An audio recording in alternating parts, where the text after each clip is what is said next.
আসসালামু আলাইকুম। প্রত্যাশা একাডেমির পক্ষ থেকে স্বাগত জানাচ্ছি আমি আব্দুর রহমান। আজ তোমাদের সাথে এসএসসি এখানে আসে যশোরপুর 2024-এ আসা একটি উইথ ক্লোজ প্র্যাকটিস করব। চলো দেখা যাক ক্লোগুলো কী দেওয়া আছে। কমন শব্দের অর্থ হলো সাধারণ, তারপর সে পসিবল সম্ভব, ল্যাঙ্গুয়েজ ভাষা, মিডিয়াম মাধ্যম। এখন চলো আমরা এগুলো কী করি, এই শব্দগুলো কী করি, যে আমাদের যে ফিল ইন দ্য গ্যাপস আছে সেগুলো আমাদের কি বসানোর চেষ্টা করি। ল্যাঙ্গুয়েজ এইটা মিনস, ভাষা হচ্ছে কি একটা ভাষা এইটা মিনস, এর অর্থটা হলো বা ভাষার অর্থটা হলো which we share our thoughts, যেটার মাধ্যমে আমরা মাধ্যমে বলতে কি বাই বলতে পারি, ঠিক আছে।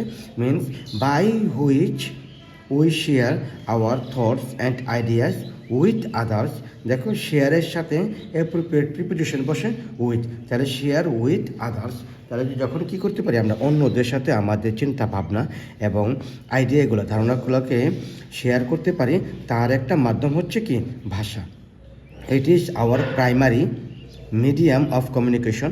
এটা হচ্ছে কি আমাদের প্রাথমিক মিডিয়াম অর্থ কি মাধ্যম, মিডিয়াম অর্থ কি মাধ্যম অফ কমিউনিকেশন অর্থ কি যোগাযোগের।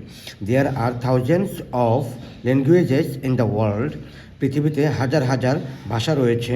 বাট ইট ইজ, কিন্তু এটা কি for a person, but it is impossible for a person. A possible থেকে আমরা বানিয়ে ফেললাম কি ইম্পসিবল।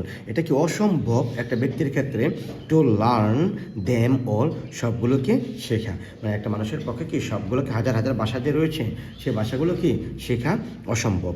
ইংলিশ ইজ, তাহলে ইংরেজি হচ্ছে কি English is the language of international communication.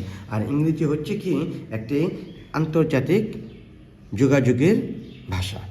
It is the most, আর এটা হচ্ছে কি সবচেয়ে বেশি commonly used language in the world, পৃথিবীতে ব্যবহৃত একটি সাধারণ বা কমন ভাষা সবচেয়ে বেশি, ঠিক আছে। It also plays an essential role, এটা আরও কি রাখে একটি গুরুত্বপূর্ণ অবদান। এসেনশিয়াল রোল তো কি গুরুত্বপূর্ণ অবদান রাখে, কোথায় রাখে ইন আওয়ার লাইফ, আমাদের জীবনে। আচ্ছা, সুতরাং the importance of learning English, এই ইংরেজি শেখাটার গুরুত্বটা ক্যান নট বি ইগনোরড, আমরা কি করতে পারি না, উপেক্ষা করতে পারি না। এখন আমরা প্র্যাকটিস করব কুমিল্লা বোর্ড 2024-এ আসা একটা উইথ ক্লোজ। চলো দেখা যাক কী আছে, ক্লোগুলো কী কী আছে। নিউট্রিশন, নিউট্রিশন শব্দের অর্থ হলো পুষ্টি। নর্মাল, নর্মাল শব্দের অর্থ হলো স্বাভাবিক। ইলিটারেট অশিক্ষিত, নিরক্ষর। গ্রো বৃদ্ধি, অ্যাবিলিটি সক্ষমতা। মেল নিউট্রিশন অর্থ হলো অপুষ্টিহীনতা বা অপুষ্টিহীনতা, হ্যাঁ ডিউ কারণে। রেপিড দ্রুত। অ্যাওয়ার সচেতন। নিউট্রিশন পুষ্টি। আচ্ছা, তা এখন চলো সমাধান করি। Adolescence or poverty is a rapid period after childhood. Adolescence যেটা হচ্ছে কৈশোর, অর পিউবার্টি অর্থ কি, এটা হচ্ছে যে আমরা বয়ঃসন্ধি বলতে পারি। অ্যাডোলেসেন্স আর পিউবার্টি দুটো হচ্ছে কি সিনোনিম ওয়ার্ড, ঠিক আছে। আচ্ছা, এই যে পিরিয়ড এটা হচ্ছে কি একটা নির্দিষ্ট সময় আফটার চাইল্ডহুড, মানে কি বাল্যকালের পরে সেটাকে। আচ্ছা, বাল্যকালের পরে যে সময়টা আসে সেটার নাম হচ্ছে কি বয়ঃসন্ধিকাল বা কৈশোর, ঠিক আছে। তারপর দেখো ডিউরিং দিস পিরিয়ড, এই সময়ে ফিজিক্যাল অ্যান্ড মেন্টাল, শারীরিক এবং মানসিক। দেখো ফিজিক্যাল অ্যান্ড মেন্টাল, শারীরিক এবং মানসিক, এটা হচ্ছে কি একটা অ্যাডজেক্টিভ, তারপর একটা কী করতে হবে একটা নাউন বসাইতে। ফিজিক্যাল অ্যান্ড মেন্টাল গ্রোথ, দেখো গ্রোথ থেকে হয়ে গেল কি গ্রোথ। আচ্ছা, বৃদ্ধি ঘটে অফ বয়েজ অ্যান্ড গার্লস, ছেলে মেয়েদের। এই সো র্যাপিড, আর এই যে গ্রোথটা হয় এটা কি খুবই কি মানে দ্রুত গতিতে হয়। র্যাপিড শব্দের অর্থ কি দ্রুত। That they need proper amount of, এখন দেখো যে এই যে এখানে আছে নিউট্রিশন আর নিউট্রিশন, এটাকে নিউট্রিশাস বানায় ফেলি, ঠিক আছে। নিউট্রিশাস ফুড, দেখো অফ প্রিপোজিশন, তারপর একটা অ্যাডজেক্টিভ বসাইতে হবে, তারপর আছে কি একটা ফুড অর্থ কি নাউন, এটা মানে ফুড অর্থ খাবার, যেটা কি নাউন।